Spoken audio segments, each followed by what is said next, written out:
Assalamualaikum warahmatullahi wabarakatuh. Kami dari kelompok 9 yang beranggotakan saya sendiri Muhammad Kristianto Bisono NIM 170 dan Nita Bekti dengan NIM 80, kemudian Dini Alfianti Fadilah dengan NIM 131, dan yang terakhir Rina Marcella Sihombing dengan NIM 99 yang akan mempresentasikan tentang pembuatan daftar temuan.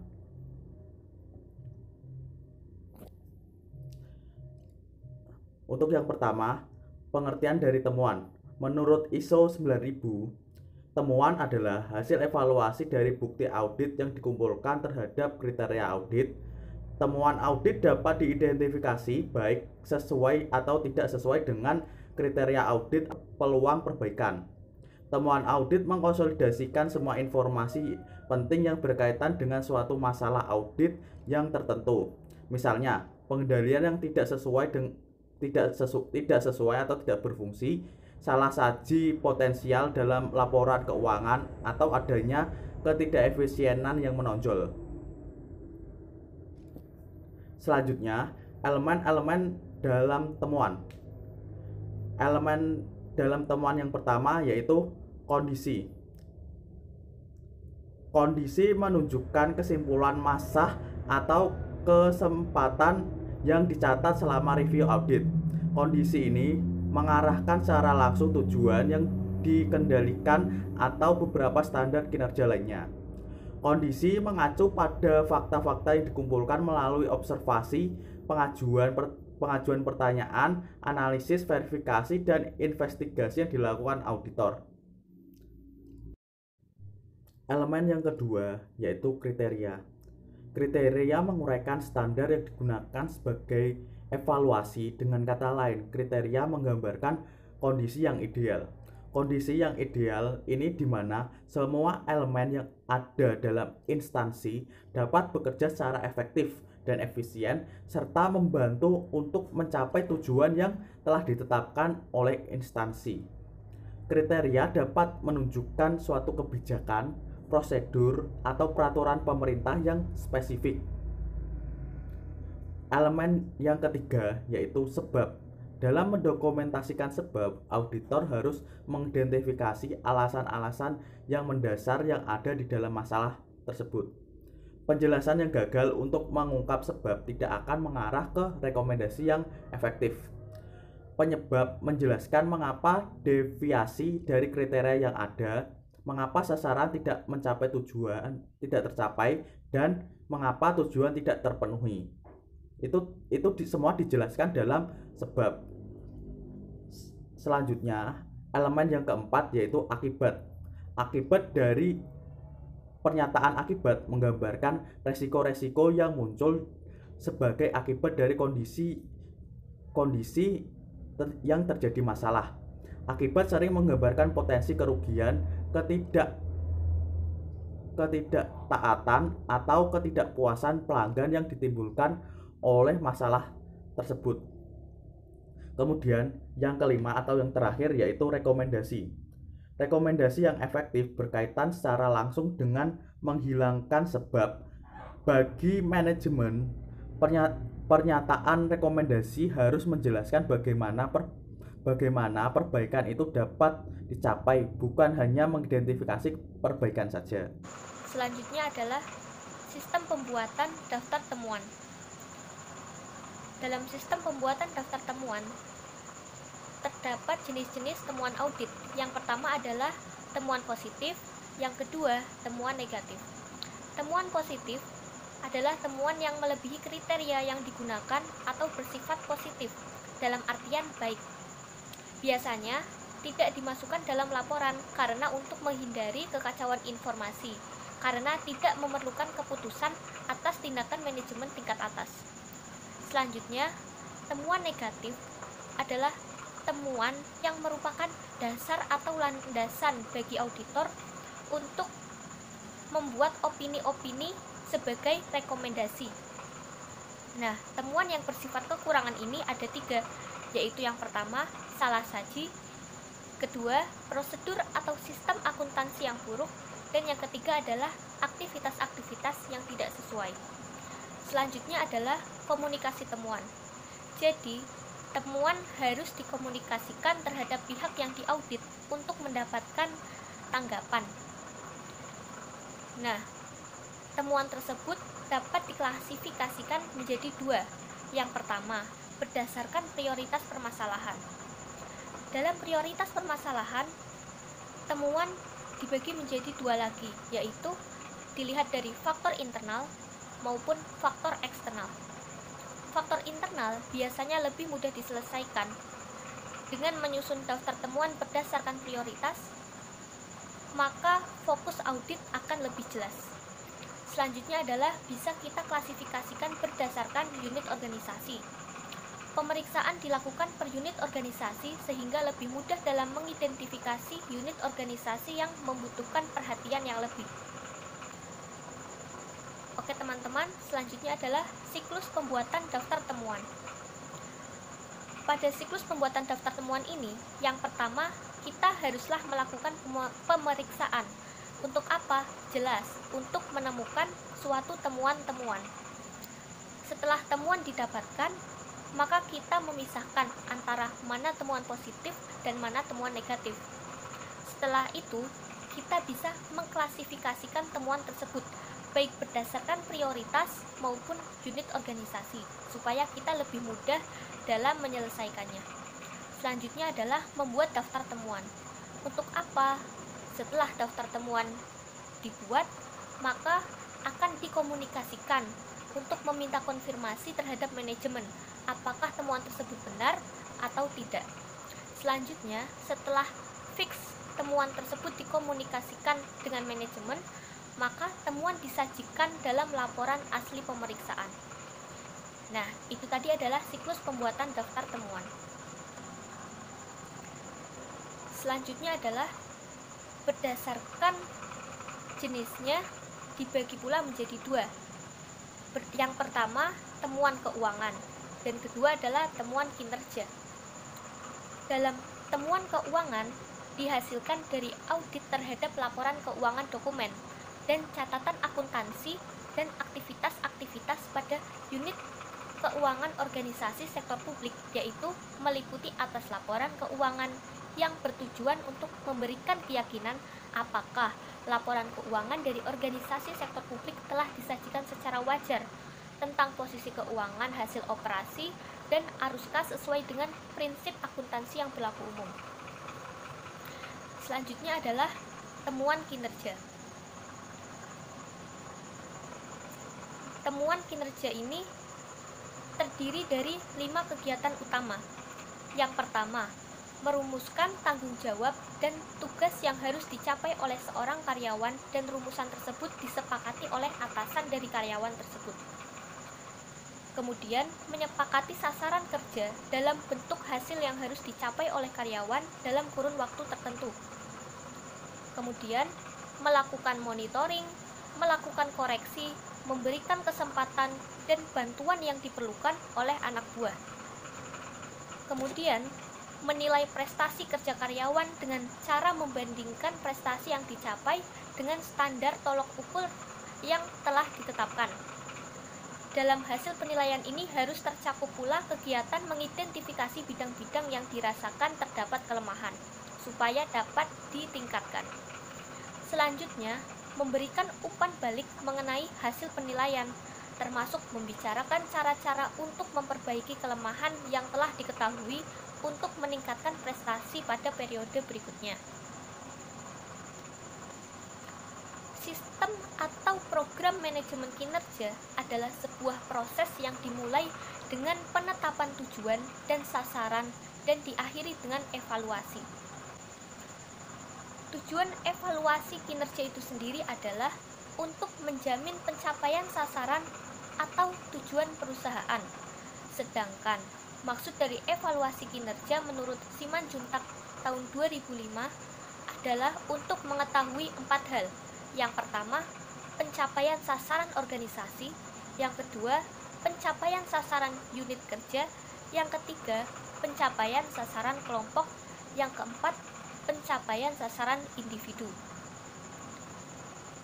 Oh iya, sebelumnya saya akan mendefinisikan evaluasi kinerja. Evaluasi kinerja adalah suatu metode dan proses penilaian pelaksanaan tugas atau performance seseorang atau sekelompok orang atau unit-unit kerja dalam suatu organisasi sesuai dengan standar kinerja atau tujuan yang telah ditetapkan terlebih dahulu. Assalamualaikum warahmatullahi wabarakatuh. Saya Nita Bekti Wayuningsih. Di sini saya akan menjelaskan bagian dari teknik pembuatan daftar temuan. Nah, dalam teknik pembuatan daftar temuan ini ada dua cara, yakni menyusun sebuah daftar. Nah, ini dimaksudkan adalah kita menyusun daftar temuan sementara, biasanya dibuat oleh tim audit setelah pembuatan kertas kerja audit. Nah, daftar temuan ini biasanya berisikan temuan audit dan temuan-temuan yang membutuhkan tanggapan dari manajemen atau klien sebelum disusun menjadi laporan hasil audit. Jadi ini disebut dengan daftar temuan sementara. Kemudian dalam sebuah sektor publik ini dapat menanggapi dengan cara dalam penyusunan daftarnya, yakni mengisi dan menandatangani lembar pernyataan persetujuan daftar temuan sementara apabila klien menyetujui seluruh temuan yang ada dalam daftar temuan sementara.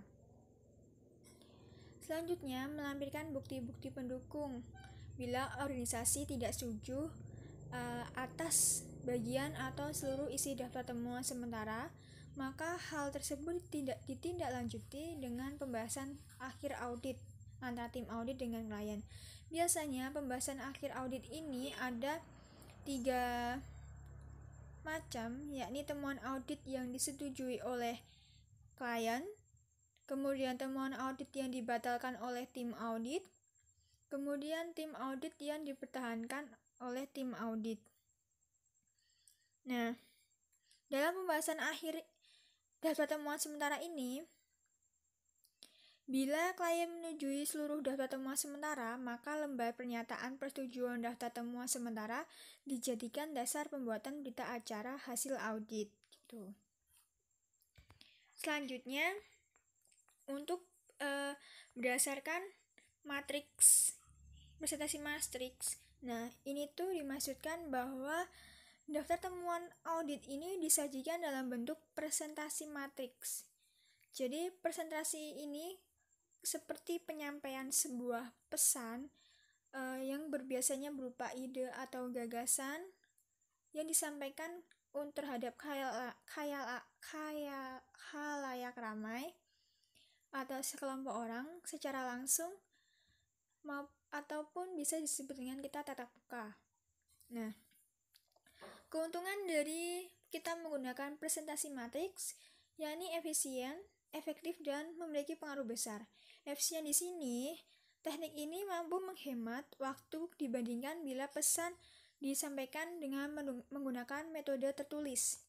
Kemudian efektif di sini, teknik ini memungkinkan sebuah umpan balik dengan baik karena kita langsung menggunakan komunikasi tatap muka langsung antara audiens maupun presenter. Kemudian yang terakhir, memiliki pengaruh besar. Jadi komunikasi lisan ini, presenter mempunyai peluang besar untuk mempengaruhi audiens atau mempunyai daya tarik tersendiri ketika disampaikan secara langsung. Nah, kemudian apa sih yang harus kita siapkan ketika kita melakukan presentasi matriks?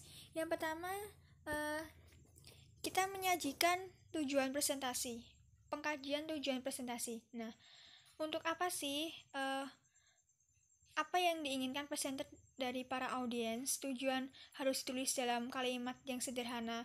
Jadi tujuan ini kita tulis menggunakan kalimat yang sederhana, jelas, dan singkat.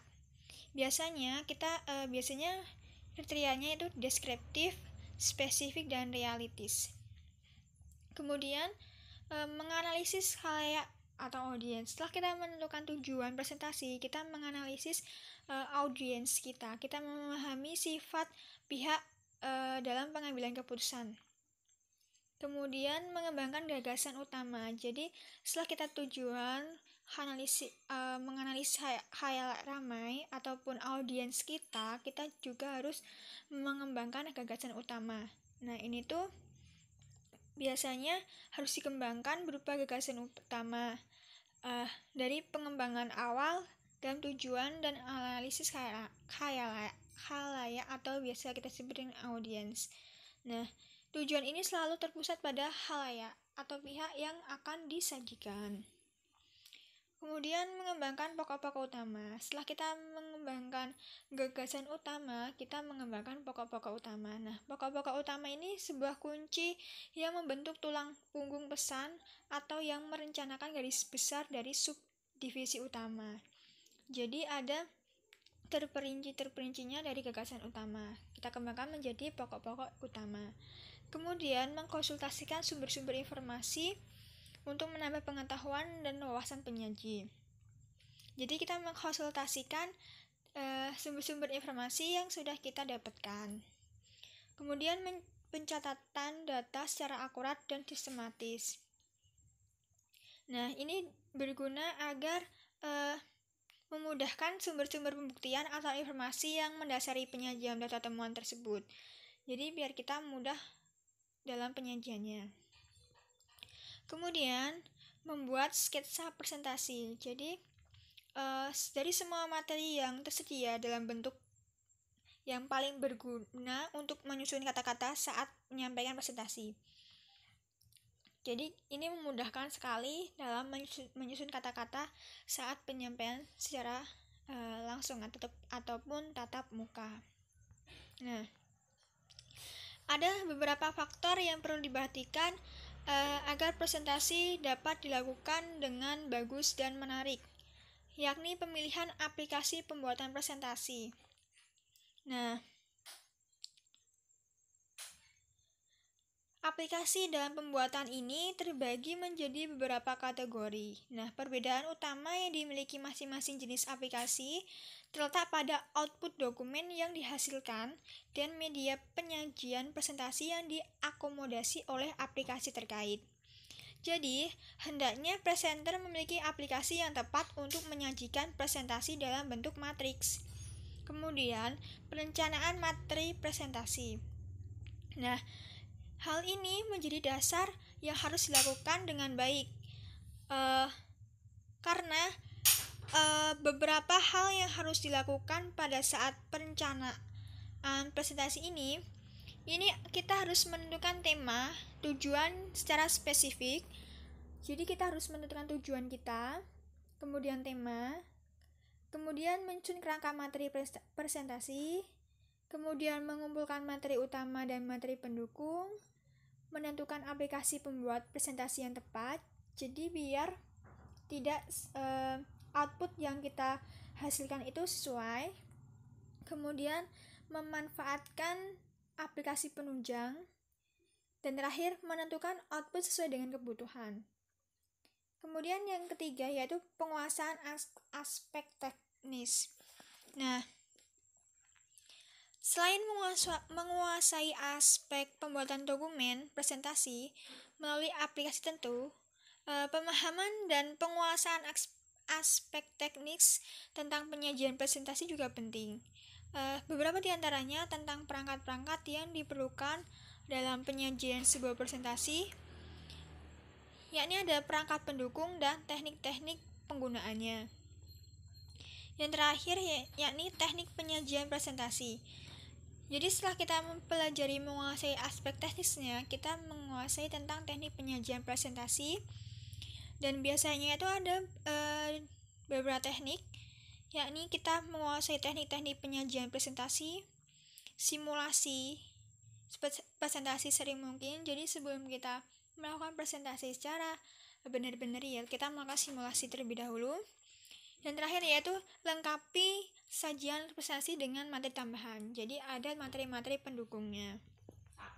Kemudian kita lanjut ke teknik penemuan akar masalah.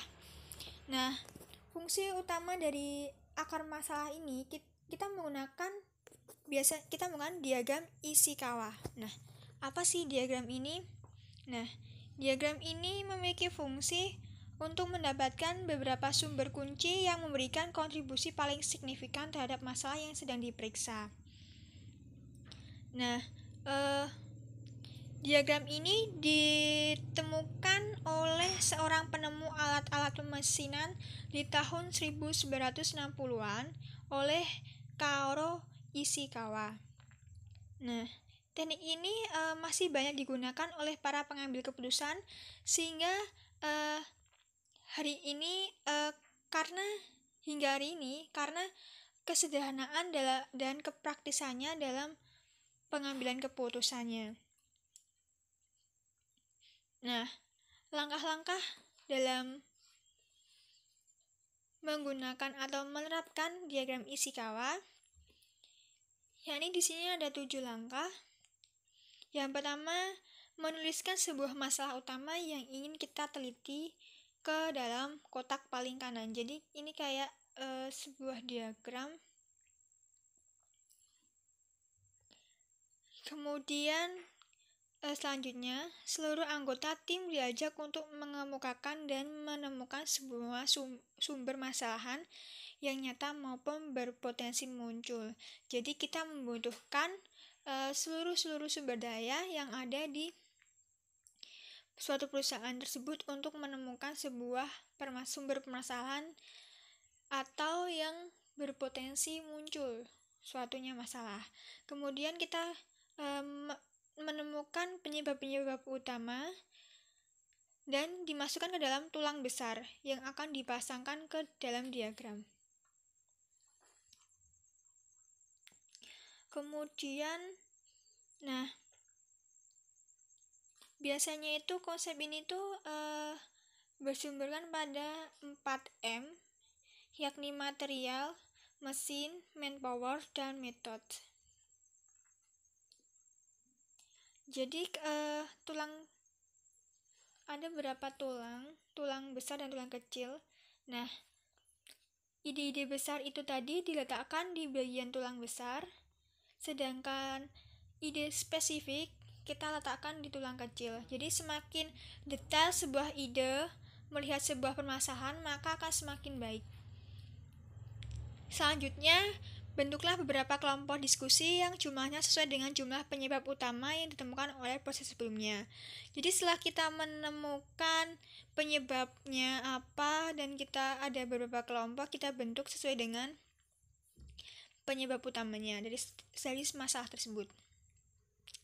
Kemudian setiap kelompok mulai mencari faktor-faktor yang menjadi penyebab dari masalah utama dalam bagiannya. Setelah kita melakukan pembentukan kelompok, jadi setiap kelompok itu diharuskan untuk mencari faktor-faktor yang menjadi penyebab dari akar masalah itu. Kemudian hal yang perlu diperhatikan dalam diskusi ini adalah setiap variabel yang ditemukan haruslah spesifik, terukur, dan dapat dikendalikan. Jadi hindarilah yang tidak realistis dalam berpikir gitu. Yang terakhir, pada akhirnya setiap kelompok mempresentasikan kepada seluruh tim atas hal-hal yang mereka dapatkan dalam diskusi. Gitu. Sekian dari saya. Apabila ada salah kata, saya mohon maaf. Kemudian akan dilanjutkan oleh teman saya. Saya berterima kasih atas kesempatan yang telah diberikan. Terima kasih juga kepada Bu Dini selaku dosen pembimbing untuk mata kuliah ini. Nama saya Rina Marcella. Saya akan melanjutkan presentasi selanjutnya tentang contoh daftar temuan audit. Nah, untuk contohnya seperti ini.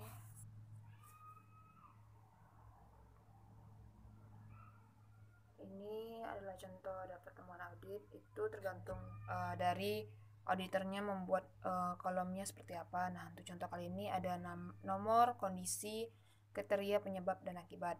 Nah, yang pertama, surat penagihan disertai dengan kwitansi asli bermaterai. Kriterianya, pengiriman kwitansi asli dengan materai cukup merupakan tanda terima uang, dan kwitansi ini baru diterbitkan jika uang sudah diterima. Penyebabnya, debitur mau membayar jika tagihan yang dikirim perusahaan dilengkapi dengan kwitansi asli bermaterai. Akibatnya, debitur menyatakan telah membayar karena sudah memegang kwitansi asli bermaterai cukup. walaupun mungkin pembayaran belum dilakukan.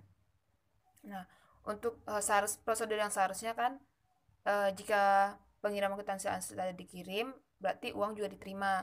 Namun ada beberapa debitur itu yang pengennya kwitansi aslinya dikirim baru mereka mengirimkan uang kayak gitu. Dan terkadang oknum-oknum debitur yang nakal itu ketika mereka sudah menerima kwitansi bermaterainya, mereka tidak melakukan pembayaran dan selang beberapa waktu mereka mengakui bahwa mereka sudah membayar padahal sebenarnya belum, seperti itu. Nah, kemudian nomor 2, beberapa debitor menolak mengakui jumlah uang seperti yang dikonfirmasikan. Selain itu, banyak tagihan yang ditolak karena ada perbedaan jumlah piutang menurut perusahaan dan yang diakui sebagai utang oleh debitor. Nah, kriterianya, setiap bulan perusahaan harus mengirim surat pernyataan utang kepada debitor untuk memastikan piutang yang tercatat pada kartu piutang debitor yang bersangkutan adalah benar. Nah, penyebabnya perusahaan tidak mengirim konfirmasi dan surat pernyataan utang kepada debitor untuk mencocokkan jumlah piutang yang sebenarnya. Akibatnya, sebagian piutang tidak diakui oleh debitor karena terjadinya perbedaan pengakuan jumlah perusahaan dengan debitor dan untuk piutang ini diragukan ketertagihannya. Nah, di sini ada suatu perbedaan seperti itu kan tentang jumlah piutang dan pengakuannya di perusahaan kreditor dan debitor seperti itu.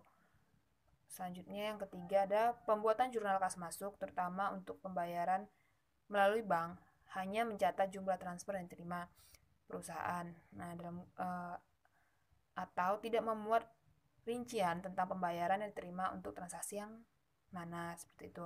Kemudian untuk kriterianya, pencatatan kas masuk yang diterima dari debitor dalam jurnal penerimaan kas harus memuat penjelasan tentang identitas debitor yang membayar dan untuk transaksi yang mana pembayaran tersebut. Kemudian untuk penyebabnya, debitor tidak mengirimkan bukti transfer kepada perusahaan dan tidak memberikan penjelasan tentang rincian utang yang dibayar. Kemudian akibatnya sering terjadi kesalahan dalam pengkreditan piutang dalam kartu piutang terhadap debitor yang telah membayar dan perbedaan jumlah antara saldo kartu piutang dibanding dengan jumlah yang lainnya seperti itu. Nah, di sini terkadang itu debitor itu ibaratnya ketika dia mempunyai utang kepada perusahaan kita sebagai kreditor itu selain misalnya kita perusahaan manufaktur beberapa jenis barang dan dia mengutang terhadap mungkin barang Z dan barang Y dan barang X seperti itu kan. Ketika mereka membayar utang itu mereka tidak memberikan konfirmasi mereka membayar utang untuk utang Z atau Y atau untuk barang X seperti itu. Hanya sekedar membayar saja dan sedangkan di perusahaan kita mencatat perbedaan di antara utang-utang yang diambil oleh perusahaan yang si B seperti itu.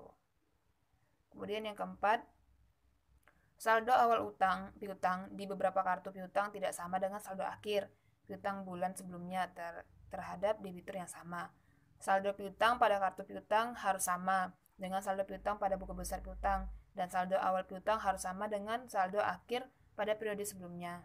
Nah, penyebabnya mutasi piutang tidak dicatat secara kronologis dan tidak tepat waktu serta kartu piutang selalu dikerjakan setelah laporan keuangan diterbitkan. Nah, akibatnya ini jumlah piutang yang tercatat pada kartu piutang tidak mencerminkan jumlah yang sebenarnya untuk setiap debitur pada periode penyajiannya. Seperti itu. Mungkin teman-teman sudah memahami. Kita lanjut yang kelima.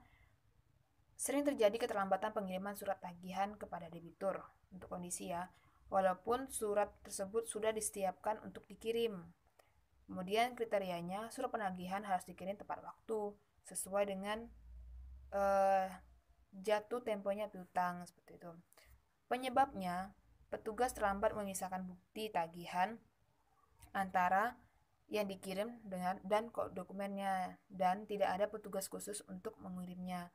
Nah, akibatnya perusahaan terlambat menerima pembayaran sehingga harus kas terganggu seperti itu. Jadi kayak sepertinya perusahaan itu tidak menyiapkan petugas khusus untuk mengirimkan bukti tagihan seperti itu dan juga ya ini keterlambatan pengiriman surat tagihan itu membuat pihak debitur itu bisa jadi lupa untuk membayarkan piutangnya, dan yaitu membuat arus kas perusahaan itu ya menjadi terganggu. Seharusnya tanggal sekian ini udah menerima pendapatan dari hasil tagihan piutang, tapi tidak menerima karena telah terlambat untuk mengirim surat tagihan, seperti itu.